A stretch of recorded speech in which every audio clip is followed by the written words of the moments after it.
Hey guys, welcome back to my channel. If you're new here, my name is Cassandrajade. If you're a returning subscriber, thank you so much for coming back to my channel.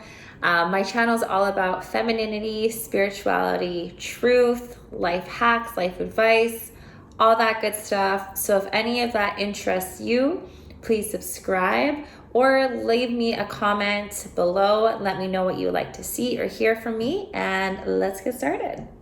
And it goes a little something like.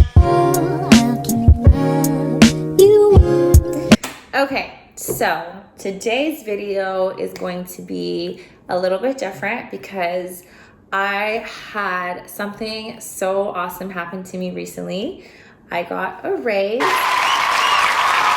So because that happened to me, I wanted to share to all of my friends out there how that can happen for you, especially being a female in the workplace. So without further ado, let's get started. Okay, so I jot some notes down because I really want to take this seriously and I want to help anybody who might be at their job. Maybe you're starting to resent your job because you feel like you deserve more. Maybe you're feeling like you're being underappreciated, or your boss isn't really valuing all you do there. Just to clarify, that was not my case. I'm really fortunate to have such an amazing boss and an amazing job. My job gives me quite a lot of job satisfaction. The only thing that I was struggling with was the financial part. And it's mostly because of where I live. Kelowna is highly desirable, so the cost of living here is insane. So if you live in a highly desirable city or town or metropolitan, you might be able to relate. So a couple tips that I would like to share before we start. If you do feel like you're in that scenario and you're starting to hate or resent your job, I want you to take a moment to pause this video and self-reflect and just see how many jobs in the past have you had where you start to resent your coworkers or maybe your boss because no one's paying you what you deserve, or they're not seeing the true value or potential that you bring to the business. So if that's you, press pause, do some self-reflecting. And if you have left more than one job for those same reasons, I love you, my friend, but you're going to need to recalculate and really determine what your goals are, because I can honestly say that when I self-reflected and looked back at my previous jobs, there's only been a couple of times where I had to leave my job because of poor management or something of that nature. But there's been, again, a couple of times where I left because I was feeling like, hey, they don't value me. I put in so much effort, but I'm not getting that in return. I'm not being compensated for that, or they don't have a plan for me to move up into this organization, etc. So after some self-reflecting, I really had to figure out, Cass, are you going to stay here with the job that you love, the job that gives you satisfaction, the job where honestly, my job doesn't really feel like I'm working. It actually feels like I'm having fun the whole time, just because I love it that much. And they say that if you love what you do, then it's not work. So I had to really come to terms with, if I'm going to stay, I need to make the most out of this situation, because there's honestly not another place where I would like to work at this point in my life. I'm so thankful for my job.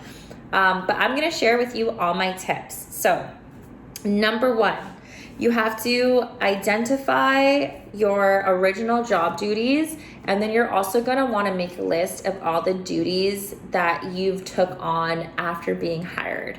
So when you get hired, and the interview process, or even sometimes the listings on Indeed or whatever, will have your job description. You're going to want to have a list of those job descriptions, and then make another list of all the things that you've took on your plate after being hired. So that's number one. The reason why you want to do that is when you do have your meeting with your boss or whoever, you have a set list of what your job looks like, what you're responsible for, but then also all the added benefits that you maybe took initiative and started doing these things yourself, or maybe you were doing such a good job and your boss felt like you could handle more on your workload. So that's super important. So do that first. Number 2, you want to know your skills and your work achievements. So what I mean by that is maybe there are certain areas in your job that you really excel and shine at. So maybe you aren't as strong in, let's say for example, maybe your strongest point isn't negotiating with clients or customers, but maybe your strong point is, you know, having great relationships with customers, and these customers always come back, or these clients always come back wanting to talk to you. So if that's a skill that you have, you want to make sure that you list that down for your talk with your boss. Work achievements, it's a great thing to list, especially if you're asking for more money. But an example of a work achievement would be, you know, since I started working here at this company, we increased our sales by 10%. So definitely look at all the things that you're responsible for, see if you made a change in the company, and then write those down as your achievements during the time that you've been at X company for, okay? Super important. Number 3, calculate what you want. So it's super important to actually review and think of a number. Don't schedule this meeting with your boss not knowing what you're asking for. That's not going to really help you. So what I did was I wrote out a list of all my expenses and then my average income per month. And then I had like my profit at the end of the day or whatever you're left with.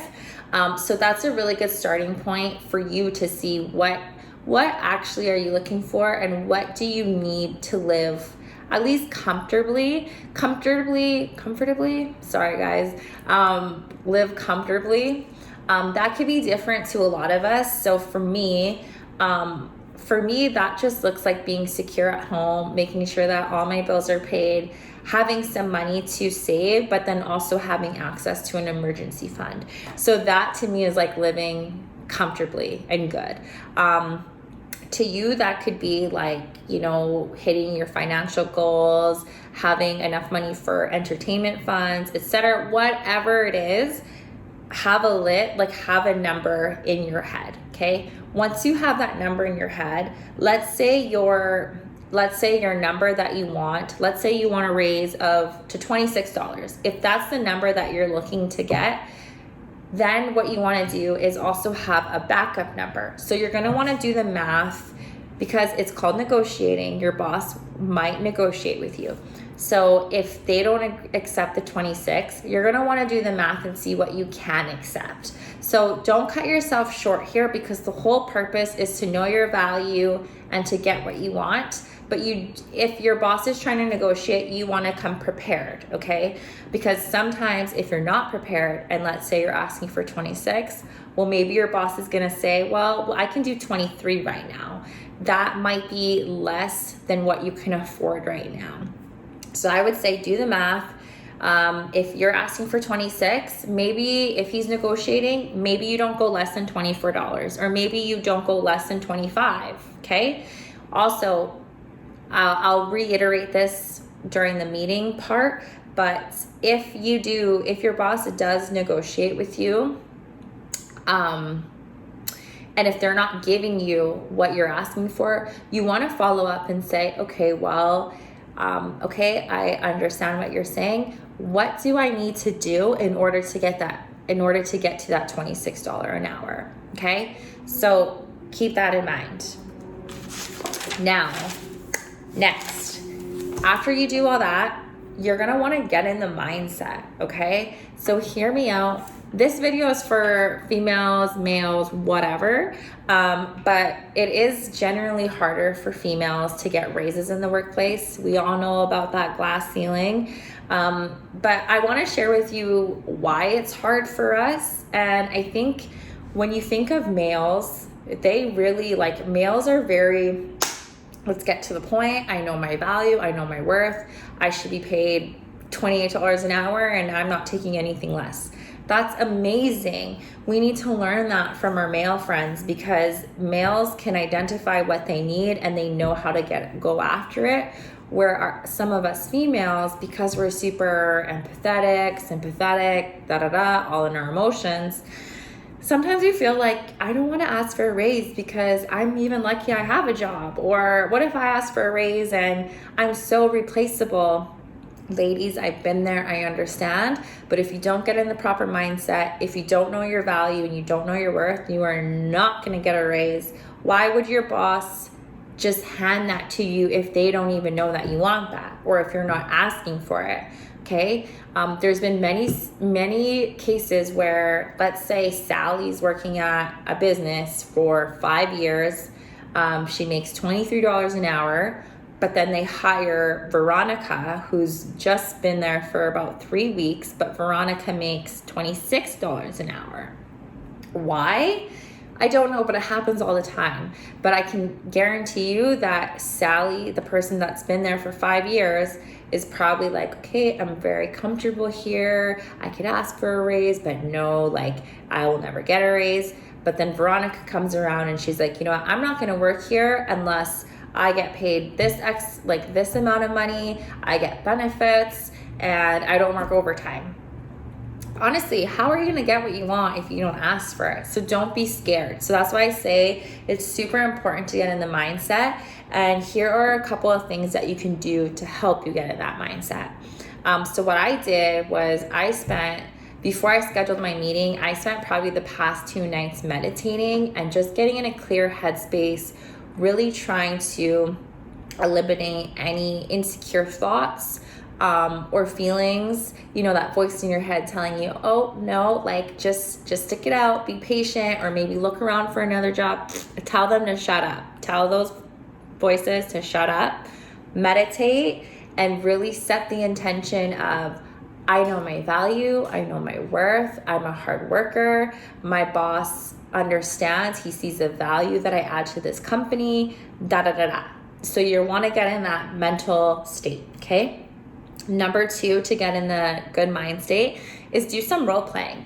It's super intimidating to go to your boss and demand and ask for more money. So I would say either you role play with a friend. It would probably be helpful to have like a male or a more authoritative figure to do the role play with. If you don't have anybody to role play with you, you can just do it with yourself in the mirror. Talk to yourself a couple times. Really know what you're going to say. Be super confident. All that stuff, okay?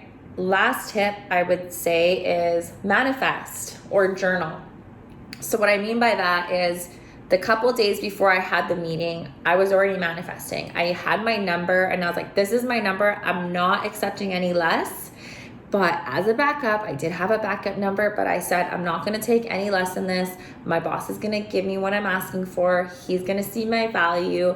I love my job. It's going to come full circle. After I have this talk, there will be no feelings of resentment, and I can just continue to work, be happy, and build the business for my boss. Because if I'm happy, customers are happy, we're going to get new customers, higher retention rate, etc. Okay, so it's all full circle. So if you really know your value and know what you put into the business, it's all going to come full circle, and your boss isn't going to feel like it's a burden or it's an extra expense in giving you this raise. He or she is ultimately going to see the value and why you deserve it.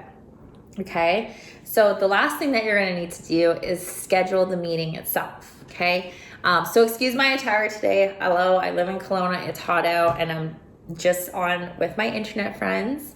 But the day of the interview, you're going to want to dress the part.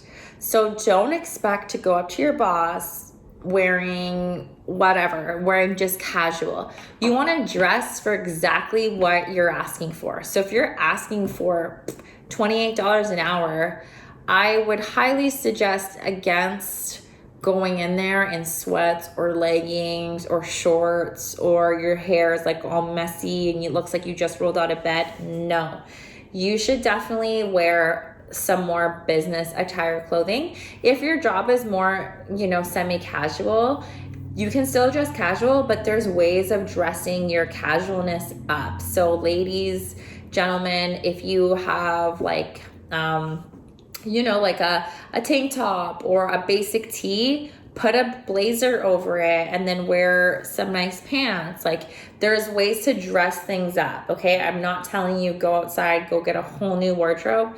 Look up some YouTube, look up Pinterest, look at semi-casual business ideas, and you'll be good to go, okay?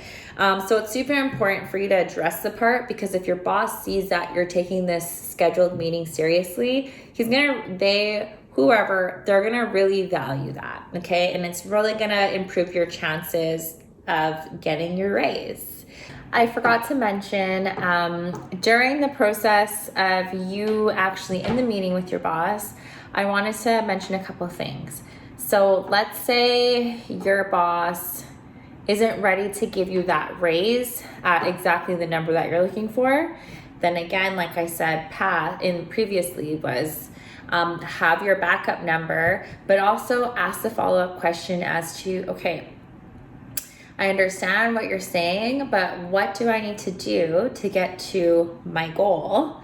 And then if he tells you those things, I would definitely schedule a follow-up meeting, maybe depending on how long it takes you to get to, you know, where he's hoping you'd be at, but schedule a follow-up meeting. And then at the next meeting, if he still isn't giving you what you're asking for and you're doing everything he was expecting of you, then it's time to find a new job, my friend, because the whole purpose of this and the reason why I asked you to self-reflect is to know your value, okay? It's much easier for people to undervalue themselves and stay in a company at minimum wage. That's so much easier. And then when you resent the job and you need a change, it's easier just to pick up and go to the next company. But every new job that you get, you're gonna have to build your way and crawl your way up this ladder again. So that's why it's so important to, you know what, pardon my language, but I was like, you know what, I need to grow up here. And I need to have this meeting with my boss. I know my value. And that's exactly with manifesting how you're gonna get what you want, like just visualizing it in your head or meditating about it. But also what I wanted to add as well is when you're having the meeting with your boss, and if he doesn't give you what you want, but I also wanted to mention during the meeting with your boss, after somewhere in there, I can't remember when I threw this in, but also you want to clarify, what is your boss's like vision for you, or what is the goal for you? Does he have plans of moving you up through the company? Does he have other job requirements or job roles that he would like you to take on? This is a great opportunity to really, you know, pick your boss's brain and see how much he values you. If he has a plan of where he wants to see you, and like he has a plan of always continuously like putting you through all these different positions and working yourself up, well, that's a great boss, because he obviously sees your value, he knows your worth, and he wants to help you out. If your boss can't answer that question, then my friend, if you did not get your raise, I would say it's a good time to reflect, see if you really love this job, and then maybe it is time to leave. But one of the main things I wanted to share is don't get stuck in the cycle of leaving jobs because you're feeling like you're not being valued and you're being underpaid. You should honestly just go in there, have a talk, see if they value you, and if you get it, then that's amazing, okay? So I hope you guys find these tips helpful. If there's any other job, career, like advice videos that you would like, let me know in the comments below. I just know that all these tips really helped me significantly when I scheduled the meeting with my boss. And yeah, your girl, it worked out for your girl, so I hope that it will work out with you. If you do want to chat with me and maybe ask some more questions, I love that. Leave me a comment or send me a message on Instagram, and I'd love to help you. I also am really good with outfits, so if you would like to know, like, Cass, does this look good? Da da da da. I'll be really happy to tell you. So until next time, guys, stay healthy, happy, and I'll see you again soon. Bye.